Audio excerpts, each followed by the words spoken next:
జగన్ గారు కూడా రాజకీయంగా రాడితేలిపారు. ఆయన కూడా అంటే మామూలుగా ఎలా పడితే అలాగే నిర్ణయాలు అయితే తీసుకోరు. ఎందుకంటే రాజకీయంగా ఒక 10 ఏళ్ళు పార్టీ నడిపారు. సో రాజకీయంగా ఎత్తు పల్లాలు కూడా చూశారు జగన్మోహన్ రెడ్డి గారు.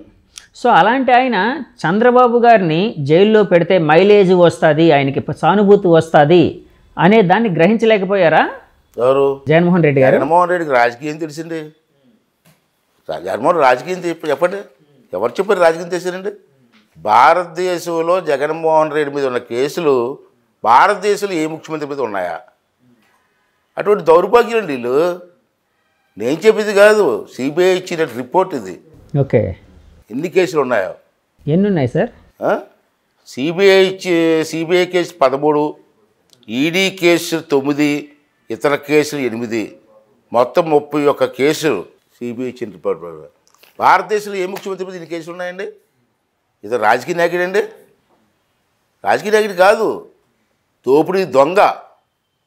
ఈ రాష్ట్రాన్ని దోపిడీ చేయడం కోసం రాజకీయాలకు వచ్చేది తప్పించి అతనికి రాజకీయం తెలుసండి? రాజకీయం అంటే కక్ష సాధింపా, జైల్లో పెట్టవా? ఎంక్వైరీ చేయి, కోర్టులో నిరూపించావా? సిఐడి చేత అరెస్ట్ చేయించావు, 53 రోజులు జైల్లో పెట్టించావు, 53 లక్షలాన్ని చూపించావు. నువ్వు తప్పు కదా అది. రాజకీయ కక్షలాంటి రాజకీయం అంటే నువ్వు చంద్రబాబు నాయుడు చేసి చాలా బ్రహ్మాండంగా ఇంజనీరింగ్ కాలేజీ పెట్టారు, అది చాలా బ్రహ్మాండంగా డెవలప్ చేశారు, నేను చేశారు. నువ్వు వచ్చి అతనికంటే బాగా చేయి, అంతేగాని కేసులు పెట్టేటి. మీరు అంటున్నారు రాజకీయ బాగా పరిణితి వచ్చింది, పరిణితి రాదు అతనికి. ఎక్కడ దోపిడీ చేయాలా, ఎలా దోపిడీ చేయాలా అని ఆలోచించే మనస్తత్వం తప్పించి అతనికి ఏముందండి? ఏమీ లేదు, రాజకీయ పరిణితే లేదు. సో వైసీపీ పాలనని ఒకవేళ ఈ 4.5 ఏళ్ళ పాలన ఇంకో 3 నెలలు ఎలక్షన్ జరగబోతుంది, చూస్తే మీకేమనిపిస్తుందండి ఓవరాల్గా దాని మీద? అసలు పరిపాలన ఏముంది సార్ నాకు చెప్పండి. ఒక 2 నిమిషాలు మాట్లాడుతుంటే ఫర్ ఎగ్జాంపుల్ అతను వచ్చిన తర్వాత యాజ్ ఏ ముఖ్యమంత్రిగా చేయవలసిన మొట్టమొదటి బాధ్యత ఏంటండి? రాజధాని. ఇవాళ ఆంధ్ర రాష్ట్రంలో రాజధాని ఎక్కడ ఉందండి? ఏమని చెప్తారు మన పిల్లలు? స్కూల్లో ప్రశ్న వచ్చింది అనుకోండి, ఎగ్జామ్లో మీ రాజధాని ఏదండి, ఏం చెప్తాడండి? ఆ రోజు నువ్వే కదా అన్నావు అసెంబ్లీలో, రాజధాని ఇక్కడే ఉండాలా కట్టండి అన్నావు. మళ్ళీ మార్చి 3 రాజధానులు అన్నావు. ఒక రాజధాని లేదు, 3 రాజధానులు లేదు. రాజధాని రాష్ట్రం అంటే ముఖ్యమంత్రి. రెండోది ఇంకో విషయం ఏంటంటే, మీరు ఆలోచిస్తే సిపిఎస్ రద్దండు ఎవరికి? ఉద్యోగస్తులకి. ఎందుకు బ్రదర్? నేను వచ్చిన వారం రోజుల్లో సిపిఎస్ రద్దన్నావు, ఈ రోజు వరకు ఎందుకు చేయలేకపోయావు? ఇంకా 3 నెలలు ఎలక్షన్ అవుతున్నావు. నువ్వు నాయకుడివా? నువ్వు రాజకీయ నాయకుడు అనిపించుకుంటావు నువ్వు? కనీసం వాళ్ళు పిలిపించి ఈ కారణం చేయలేకపోతే చెప్పాలి కదా నువ్వు. కానీ వైసీపీ వాళ్ళు ఇచ్చిన హామీల్లో 99% ఏదో సంథింగ్ ఏదో పాయింట్ కూడా చెప్తున్నారండి. అంత హామీలు మేము అమలు 98.1 అట పూర్తి చేశారు. హామీలు పూర్తి చేశారని చెప్పింది. కొన్ని చెప్తే చెప్పండి, దాంట్లో హామీలు లేవా? సిపిఎస్ రద్దు హామీ కదా, రాజధాని హామీ కదండి. ఎంపీలు నాకు ఇవ్వండి, ప్రధానమంత్రి గారు మెడలో ఉంచేసి ఏమన్నాడండి? ప్రత్యేక హోదా తెస్తానన్నారు. ప్రత్యేక హోదా తెస్తానాడు, తెచ్చాడండి. ఇది అది వాగ్దానం కాదండి. అలాగే కాకుండా మరి ఉద్యోగాలకు సిపిఎస్ ఏదో చెప్పాను నేను, నిరుద్యోగులకి ప్రతి సంవత్సరం కూడా జాబ్ క్యాలెండర్ అన్నాడు.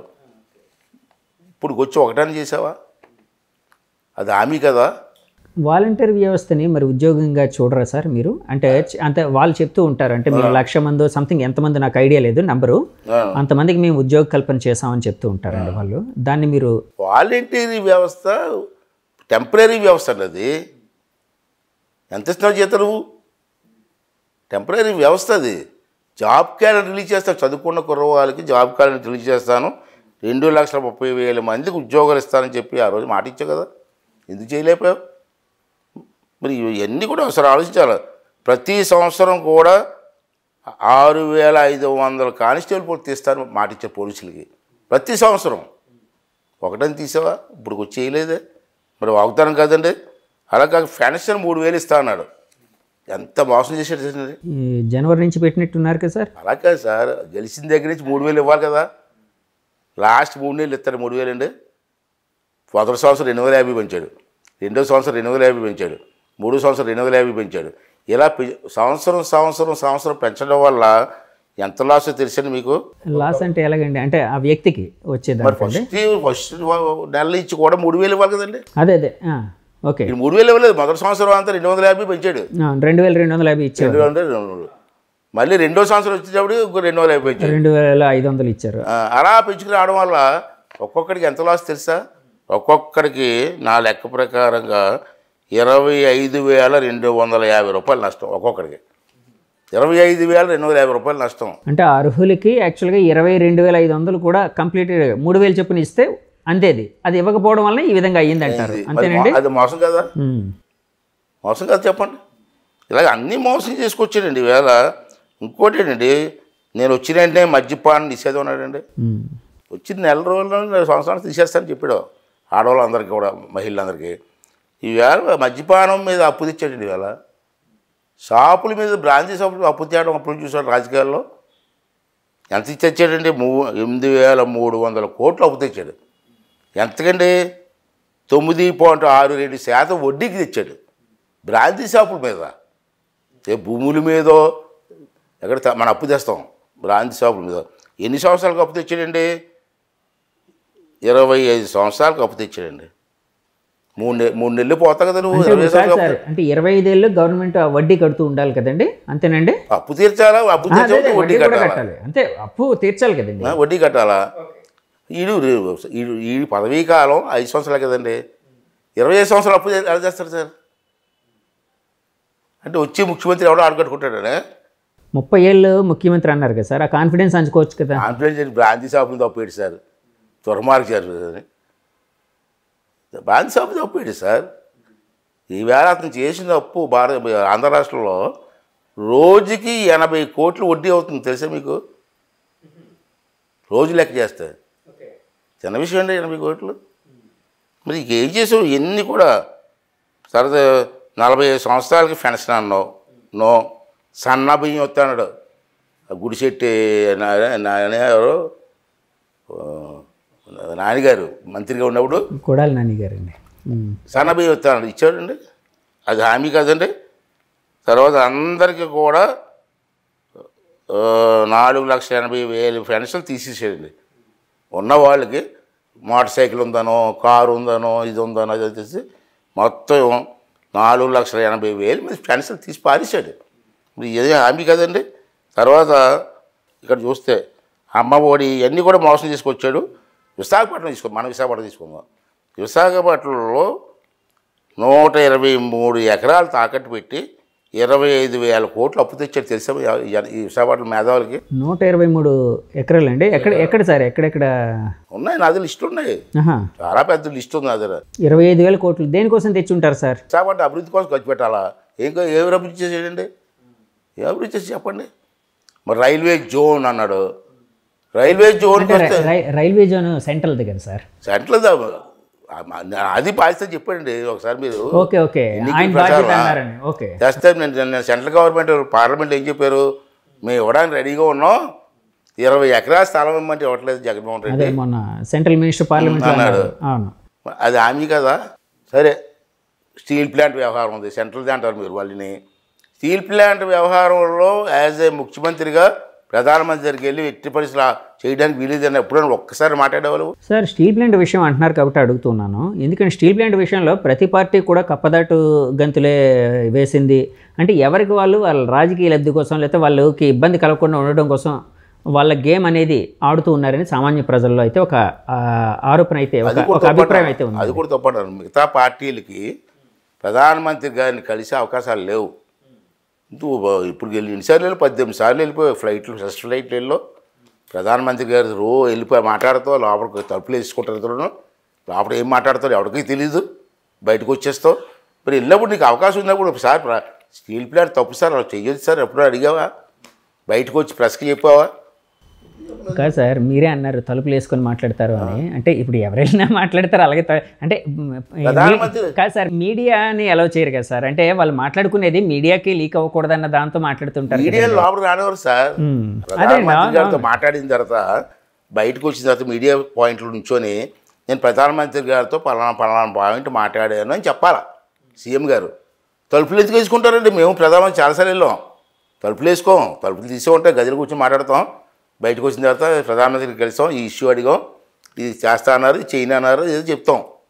ఎప్పుడన్నా ఇన్నిసార్లు 18 సార్లు వెళ్ళి మీడియాకి ఎప్పుడైనా చెప్పాడంటే బయటకు వచ్చి. అంటే ఒకవేళ ఈయన అడిగితే ప్రధానమంత్రి గారు చేయను అంటే చెప్పలేకపోయారేమో అనుకోవచ్చేమో కదండి. చెప్పాలండి బయటకు వచ్చి, ప్రధానమంత్రి గారు తోసేయాలా, ప్రధానమంత్రి గారికి అన్యాయం చేస్తానని చెప్పాలా. యాజ్ ఎ లీడర్గా నీ కేసులు కాపాడుకోవడం కోసం ప్రధానమంత్రితో మాట్లాడవు, గట్టిగా మాట్లాడవు, ఇక్కడికి వచ్చి కబుర్లు చెప్తావు. ఇది మోసం కదా. మరి ఇప్పుడు చెప్పిన హామీలన్నీ కూడా 98.1% పూర్తి చేసాడు ఎలా చెప్తావు నువ్వు? ఎక్కడ చెప్తావు? ఇది మోసం కదా. ఇలా మోసాలు బ్రతుకు, మోసాలు చేసి మాయ మాటలు చెప్పి అధికారులకు వచ్చావు, ఇంకా ఏదో మాయ మాటలు చెప్తారంటే ఎక్కడ నమ్ముతారు? సార్ పల్లెటూరులోని యాక్చువల్గా మీరు అన్నది అంటే ఇప్పుడు గవర్నమెంట్ మీద ఏ గవర్నమెంట్ మీద అయినా 5 ఏళ్ళ తర్వాత నెగిటివిటీ ఉండడం సామాన్యం. ఎందుకంటే ప్రజలు చాలా అనుకుంటారు, లేకపోతే వాళ్ళు గవర్నమెంట్లు కూడా లేకపోతే పార్టీలు అధికారంలోకి రాకముందు చాలా వాదనలు అంటే చాలా ప్రామిస్ చేస్తాయి, ఇవి చేస్తాం అవి చేస్తామని, అవి చేయలేకపోవచ్చు.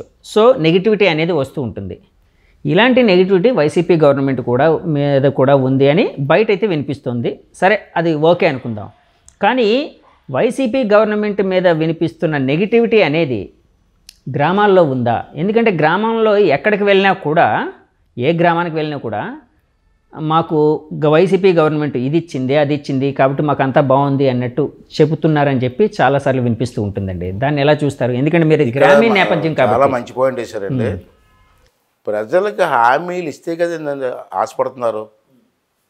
అసలు మన బడ్జెట్ ఎంత, మన ఇన్కమ్ ఎంత, ఈ బడ్జెట్తో మనం చేయగలమా అని ఆలోచన చేసి చెప్పిన అదే కార్యక్రమం చెప్తే జనానికి అర్థమవుతుంది. నువ్వేంటి అలా కాదు కదా, నేనే వంట చేసేస్తాను, నోట్లో పెట్టేస్తాను, రోజు స్నానం చేయించేస్తాను, బట్టలు మార్చేస్తాను అని చెప్పి హామీలు ఇస్తే ప్రజలు మోసం చేసి ఈవేళ అప్పులు చేసి ఈ అప్పులన్నీ ఎవరు తీరుతాడు? ఇక 3 నెలల్లో పోతావు. ఇప్పుడు ఒక మాట అన్నారు, పల్లెటూరులో ప్రజలకు కావాల్సినవన్నీ చేస్తున్నారు కదా అని. ఏంటి చేశాడు చెప్పండి? ఏ ఊర్లో రోడ్డు ఉందా? ఆ రోజు మేము వేసాం, చంద్రబాబు టైంలో సిమెంట్ రోడ్లు వేసాం. ఆ రోడ్లు తప్పించి ఒక రోడ్డు అని వేసావా? ఇరిగేషన్ ఛానల్స్ బాగు చేసావా? ఎక్కడైనా రిజర్వాయర్లు బాగు చేసావా? రిజర్వాయర్ ఆ తాండవ రిజర్వాయర్ లాంటి పెద్ద పెద్ద రిజర్వాయర్లకి గేట్లు ఉంటాయి, ఆ గేట్లు పెద్ద పెద్ద బొక్కలు పడిపోయాయి. ఆ బొక్కలు కూడా బాగు చేయలేని నువ్వు ప్రజలకు ఏం చేసావు? రైతులు పంట పాడైపోతే ఇవ్వలేని పరిస్థితుల్లో ఉన్నావు. తుఫాన్లో ఇన్సూరెన్స్ సెంట్రల్ గవర్నమెంట్కి మనకు రైతు ఇన్సూరెన్స్ కడతాం స్టేట్ గవర్నమెంట్, అది కూడా కట్టకపోతే మన సెంట్రల్ గవర్నమెంట్ మీరు కట్టలేదు కాబట్టి మీకు ఇవ్వని చెప్పేశారు. మరి ఏం చేసావు? ఇల్లులు హౌసింగ్ 30 లక్షల ఇల్లు కట్టాడు అన్నాడు. చూపించమను, దమ్ముంటారా మరి ఒక్క నాయకుడు ఎవరైనా నాతో రమ్మని చూపించమను. 30 లక్షల ఇల్లు కూడా పేరు చెప్తాడు కదండి, నేనే కట్టించాను. జగనన్న కాలనీ అంటాడు కదా, తప్పు. అక్కడ కూడా మోసం చేశాడు. ఒక్కొక్క ఇంటికి 1,80,000 రూపాయలు ఇస్తున్నారు. దాంట్లో 1,50,000 రూపాయలు ప్రధానమంత్రి గారు ఇస్తున్నారు. 1,50,000 సెంట్రల్ గవర్నమెంట్ నుంచి వస్తుందండి. 1,80,000 ఇస్తున్నారండి. 1,80,000 1,50,000 1,50,000 ప్రధానమంత్రి గారి నుంచి వస్తుంది ప్రతి ఇంటికి. ఓకే, ఇంకా 30,000 ఉంది కదండి. 30,000 కూడా వీడు ఇవ్వలే. పనికి ఆహార పథకం అవుతుందండి సెంట్రల్ గవర్నమెంట్ది. కూలీలు పనిచేస్తున్నారు కదండి, ఆ డబ్బులు డైవర్ట్ చేసాడు. అంటే 1,80,000 రూపాయలు కూడా సెంట్రల్ గవర్నమెంట్దే. వీడు పైసా ఇవ్వలే. పైసా ఇవ్వకుండా జగనన్న కాలనీ బొమ్మలు, మళ్ళీ బొమ్మలు ఒకటే కాలనీ మీద. ఏంటి ఎవరికి తెలియదండి? ఎన్నాళ్ళు మోసం చేసిన ప్రజల్ని? తప్పు కదా. నువ్వు పైసా ఇవ్వకుండా ప్రధానమంత్రి గారి కొడుకు పుడితే నా కొడుకు అని ముద్దు పెట్టుకుంటాడు ఎదురు. ఇది మేము మాట్లాడతాం, వాస్తవం చెప్తే బాధ. సార్ ఇప్పుడు మీరు అన్నారు ప్రధానమంత్రి గారు ఇచ్చే దాంట్లోంచి అంటే సెంట్రల్ గవర్నమెంట్ ఇచ్చే దాన్నే ఈయన తందిగా చెప్పుకుంటున్నారు అని మీరు అంటున్నారు, ఆరోపణ చేస్తున్నారు. ఆరోపణ కదా వాస్తవం. సరే అదే వాస్తవం అనుకోండి, నిజం అనుకోండి. పోనీ మరి బీజేపీకి వాళ్ళు ఏం చేస్తున్నారు సార్? వాళ్ళు ఇది మేము ఇస్తున్నామని ఎందుకు చెప్పుకోవట్లేదు వాళ్ళు? ఇప్పుడు అదే వచ్చిన బాదండి. ఇప్పుడు వ్యాన్ తిరుగుతున్నారు చూసారా, పశుసంవర్ధక శాఖ వ్యాన్లో. ఆ వ్యాన్లు ఇచ్చింది ఎవరు? ప్రధానమంత్రి గారు.